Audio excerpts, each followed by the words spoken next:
Hello and welcome you all. Dear students, this is the quick revision session of unit number 3, that is PLD architecture and applications of the subject VLSI design and technology. So we'll first discuss what is PLD and what is the necessity of PLD. As the name indicates, PLD is programmable logic device. If you are talking about logic devices, then there are major two types. One is fixed and another is programmable. If you are using discrete ICs which are having fixed logical operations, then you need to interconnect large number of ICs and then the desired task can be completed. Instead of that, we can use PLD, that is programmable logic devices, which consists of different ICs which are packed in a single IC. So number of advantages are less design times, then low power requirements, reduced space, high design security, then low production cost. The designing is flexible and it can be reprogrammed again and again as per the user's requirement, and it is having high switching speeds. This chart shows the classification of programmable logic devices. The major types are SPLD, that is simple programmable logic device, CPLD, complex programmable logic device, and FPGA, field programmable gate array. In case of SPLD, it is the earlier technology, so it is having again three subtypes: PROM, then PAL and PLA. So FPLDs are basically having fixed functions and smaller circuit with limited number of gates, but it is applicable as far as the cost criteria is concerned, and it shows high pin-to-pin performance. Then CPLD is complex programmable logic devices. It is basically erasable. It can be reprogrammed according to the requirement. So it consists of a single chip in which multiple SPLDs are used. Then FPGA is suitable for complex applications. It has wide density range. It consists of logical gates which are from few hundred to million numbers. Then it is very large system integrated chip. The next part is design flow. We can expect the question like this: draw and explain the design flow for CPLD or FPGA. So it's very simple. We want to design a particular application. So first is design entry. That means we have to enter the desired specifications. There are different methods of entering the design specifications. One is schematic entry, then using hardware descriptive languages, HDL, then using finite state machines, that is FSM, or you can well use of electronic data interchange format, that is EDIF. After entering the design specifications, we have to synthesize the design specifications, and then the functional simulator block is used. The major role of these two blocks is use the synthesis of designing, check the errors. If there are certain errors, that means if you are using HDL and if there are syntax errors, then errors need to be corrected. If the design is not correct, again go back to the first block and redesign the things. If everything is correct, the next block is design implementation. So in case of design implementation, we have to make use of CPLD or FPGA, and last part will be the component design, actual designing of the devices. So three approaches are used. First is top-down approach. We have to implement it. We have to make use of this design flow for the larger system. We have to start from larger system, go on dividing it into subsystems, and finally again divide each subsystem in a smaller system, that means component level. Opposite to this is bottom-up design. That means we have to start from component level design if you are knowing the library of components, and then move up to the sub-level subsystem design, and then finally implement the large system design. And third approach is the mixed design. Next part is complex PLD, that is CPLD. From the exam point of view, you may expect the question like this: draw and explain architecture of CPLD. So this is the simplified architecture of CPLD. Basically, CPLD is complex PLD. It consists of number of SPLDs, that is we have already discussed. So n number of SPLDs are connected together depending on the requirement, and it produces CPLD. This is the simplified version of a block schematic of CPLD. It consists of functional blocks or logical blocks. So as shown in this diagram, there are 4 logical blocks. Each logical block, each functional block has micro cells. So again, depending on the type of CPLD that you are using, number of macro cells are used. Now this macro cells consists of logic array, which is containing and logical and logical OR gates, then product term, selection matrix, flip-flops which are used to store the data, and multiplexer. So these logical blocks, as shown in this diagram, 4 logical blocks are used. All these logical blocks are interconnected, as well as these macro cells in a single functional blocks are also interconnected. These are input output ports. So depending on the type of CPLD, you can make use of n number of inputs and outputs. Now its feature is it is reprogrammable, having high performance, it is having non-volatile configurable memory, it has built-in processor, then it shows in system programmability. That means even if it is connected to the system, you can reprogram the device.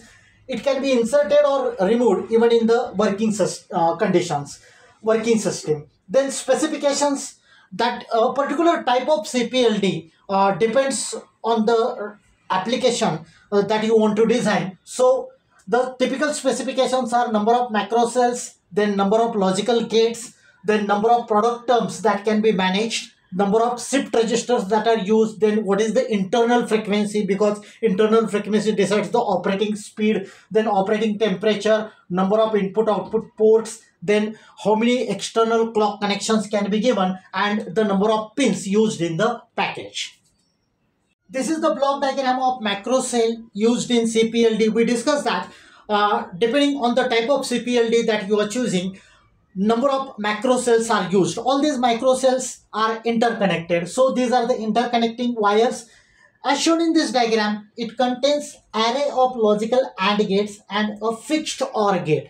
The input to this array of logical AND gates is from input output devices or from the other functional blocks. So these lines, as shown in this diagram, only 3 lines are shown, but there can be n number of lines. So these are connected to input output devices, or they are connected to other functional blocks. Then output of OR gate is given to XOR gate. Another input to XOR gate is logic 1 or logic 0. If it is logic 1, then whatever output of fixed OR gate is there, that will be complemented and then applied to the flip-flop. If this another input to XOR gate is 0, the output will not be changed. It will be applied as it is to the flip-flop. Flip-flop is a clocked flip-flop which is used to store the output obtained from this OR gate. Then one multiplexer is used, and this is the tri-state buffer which is acting as a switch. Now we will discuss architecture of FPGA, that is Field Programmable Gate Array. From the exam point of view, we may expect the question like draw and explain architecture of FPGA, or draw and explain architecture of CLB, that is configuration logic block. So this diagram shows architecture of FPGA. These red colored small boxes shows input output blocks. The major block is CLB, that is configuration logic block. So these are different CLBs shown in this diagram. Now to interconnect CLBs, these different paths are used which are called programmable interconnection paths. So I have shown few horizontal programmable interconnection paths as well as few vertical programmable interconnection paths. So number of input output blocks are shown, then number of CLBs, that is configuration logic blocks, are shown. These CLBs, configuration logic blocks, are the major blocks which are responsible for designing a particular logic circuit. So these programmable interconnection paths are also called horizontal and vertical routing paths. This diagram shows the diagram of CLB, that is configuration logic block. It consists of different elements like lookup table, that is a truth table. Then different inputs are shown. In this diagram, 4 inputs are shown, A, B, C, D. These small boxes, this box I am talking about, then this box, all such small boxes represents multiplexers, that is mux, which are used for different purposes. Then Major part is the storage device, that is here SR flip-flop is shown. So these are the storage devices, as the name indicates, which are used to store the data in the memory. So these are the memory devices or store devices. Then clock signals are also shown in this diagram to operate a particular logic circuitry. So if you have 4 inputs, we know that we'll have to write the truth table, lookup table, and accordingly the sequential circuits can be implemented. So entries in this case will be from 0 0 0 0, then 0 0 0 1 up to 1 1 1, because there are 4 inputs. So there will be 16 combinations and corresponding output will be generated, which will be implemented by using this configuration logic block. And all such configuration logic blocks are interconnected by using programmable interconnections, as well as they are connected to input output devices by using this programmable interconnection. So this is about the architecture of FPGA. Next part is FPGA programming technology. From the exam point of view, you may expect the question like this: describe different FPGA programming technologies, or any 2 technologies can be asked. So there are 3 major technologies. One is static ramp. In this case, interconnected routes are created using transistors or transmission gates and multiplexers. Second is anti-fuse technology. It is used whenever permanent connections or permanent routes are required. And third is EEPROM or flash memory, which makes use of programmable transistors. So first is static RAM technology. This is the corresponding diagram. As an example, I have shown 2 logical circuits and the contents of static RAM. 3 NMOS transistors are used. It's very simple. Whenever the bit is 1, for example, this bit is 1, it is connected to this upper NMOS transistor. So whenever bit is 1, the path is created. When the bit is 0, for example, for this transistor, if I am talking about this second transistor, the bit is 0, so path will not be created. For third, bit is 1, path will be created, and so on. This is one directional path. If you want a 2 directional, 2-way switch, then in that case, NMOS and PMOS transistors are connected in parallel, which is called transmission gate. So as shown in this diagram, this transmission gate is connected to logic 1. So 2 directional path is created. Now its advantages, the major advantage is reprogramming can be done ideally infinity times, and if the program is stored in non-volatile memory, it can be changed. The major disadvantage is whenever the power is switched off, the program is vanished. So if you want to store the program, then some kind of non-volatile memory is required. This is the advantage of static RAM. The second technology is anti-fuse technology. This is the corresponding diagram. As shown in this figure, this is the substrate. 3 main layers are used. One is N plus diffusion layer. Then this above this, there is a dielectric layer shown with this red ink. Then above which there is one more layer, that is polysilicon layer. 2 metal contacts are shown. Metal 1, it is connected, this contact is connected to polysilicon layer. Metal 2 contact is connected to N plus diffusion layer. Initially, the impedance of this structure is very large. Whenever high voltage is applied, then impedance reduces. That means, make it more simple. Remember it like this. Whenever high voltage is applied, then breakdown of this dielectric medium takes place.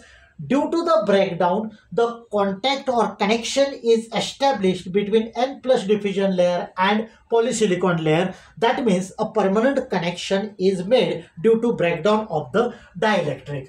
So its advantages includes it requires less area, then low on resistance and low parasitic capacitance. But as I said, the major disadvantage is this is used only for permanent connection. So if in any program reprogramming is required, then this type of technology is not useful.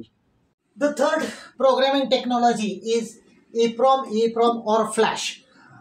This is the structure of NMOS transistor. This NMOS transistor consists of 2 gates. One is select gate and another is floating gate. The floating gate is not electrically connected to the select gate. If you allow heavy current between source and drain terminal of this transistor, then the electrons gets trapped under this floating gate terminal. and these electrons remains there for several years, so we can say the data is getting stored. This is the structural diagram. Here I have shown four such devices, four such NMOS transistors. A particular transistor can be switched on, that means the data can be stored by using the same method, by making use of heavy drain source current. Electrons are getting trapped, that means electrons gets injected, you may say like this, and you can switch on any particular transistor. Then in this case, pull-up resistors are used for the connection purposes. This is about the EEPROM. In case of EEPROM, the logic remains same, only instead of NMOS transistors, floating gate semiconductor metal oxide tunneling devices are used. The flash technology makes use of both EEPROM and EEPROM technology, but whenever the electrons get trapped, they remains there for a longer time period. If you want to erase the data, then such devices are exposed to the ultraviolet light. An important part is comparison between FPGA and CPLD. We know that FPGA stands for Field Programmable Gate Array, CPLD stands for Complex Programming Logic Design. Second, it is volatile, that means if the power is disconnected, the data is lost. This is non-volatile, that means even if power is disconnected, data remains as it is. Then it cannot implement large functions in one pass, it can implement larger functions in one pass. Fourth, suitable for designing having a few number of inputs. It is suitable if there are more number of inputs. Then it is suitable for complex applications, it is suitable for simple applications. It has fine grain architecture, CPLD has coarse grain architecture. It contains, FPGA has arrays of logic cells and they are less partitioned, that means less divided into number of subtypes. In this case, in case of CPLD, resources are partitioned into larger blocks. Then technology used in FPGA, SRAM, antifuse and EEPROM. In this case, in CPLD, technologies used are EEPROM and flash. It consumes more power, CPLD requires less power, and last, less number of inputs and output pins are available in FPGA. CPLD has more number of input and output pins. Now let us discuss synthesis and implementation. First part is synthesis. This step translates HDL code to the hardware and it provides a device netlist. This word netlist means it indicates the complete circuit with logical elements. The logical elements includes flip-flops, then logical gates and so on. If there are more blocks, then this netlist is provided for each block separately. Then this step also analyzes the design hierarchy and it gives the estimation of the hardware. Next step is implementation. There are three major steps in implementation process. First is translate. It combines all netlists and save as native generic database file, that is NGD file. In this step, the UCF, that is user constraint file, is also modified. This user constraint file basically assigns ports, different ports to the physical elements. Then second step in implementation is a map. So circuit is divided into number of sub-blocks. A physical constraint file is generated and map report is generated in this case, that is .mrp file is generated. This file gives information about the logic used in that particular circuitry and the percentage of CLB, that is configuration logic block, that is used for that particular circuitry. Third step is place and route. As the name indicates, it places sub-blocks into logical blocks and then interconnect all logical blocks. In this step, the static timing analysis (STA) is performed. This is applicable for the calculation of delay. So after completion of this implementation process, the design is completed and it is loaded on FPGA. It is converted into the bit stream file, that is .bit file. Now we will discuss some important simulation and synthesis tools. From the exam point of view, you may expect the short note related to the simulation as well as synthesis tools. These simulation tools are used to check the functions of the logical circuits. So I have listed few important simulation tools, and I have written the important points related to each and every tools. So first simulation tool is LDAC Active HDL. It is full HDL and graphic design tool. It is basically RTL and gate level simulator. It verifies VHDL, Verilog, EDI based designs. Then second is Mentor Graphic Questa Advanced Simulator. So it provides global compile and simulation optimization algorithm. It is used for Verilog and VHDL. It supports almost all designing languages. The main feature is it partitions the design into sub blocks to run it in parallel, but it maintains the single database for the debugging. Third is Model Sim HDL. It provides optimized direct compiler for faster compilation time. It provides mixed language simulation and platform independent compilation.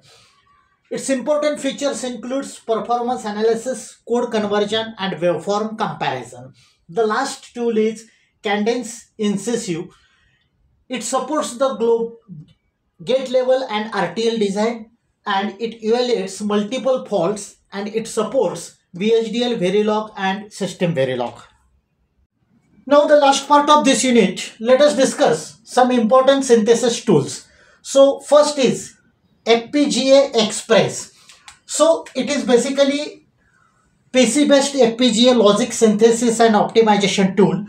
It creates netlists for VHDL, Verilog, HDL code. Second is Leonardo Spectrum. It is high level design tool for CPDL and FPGA. It has certain tools for capturing of designs, then VHDL and Verilog entries, then debugging, timing analysis, place and route operations, and schematic weavings. Third is Altera Max Plus 2. It is multiple array matrix programmable logic user system 2. It provides complete design environment to adopt the required changes, specific design changes. Easily we can enter the design, as well as it is a fast processing tool. It offers full spectrum of logic design capabilities, and we can read or write VHDL and Verilog netlist files. So dear students, that's it for this quick revision session of unit number 3. Thank you. Thanks a lot for watching this video.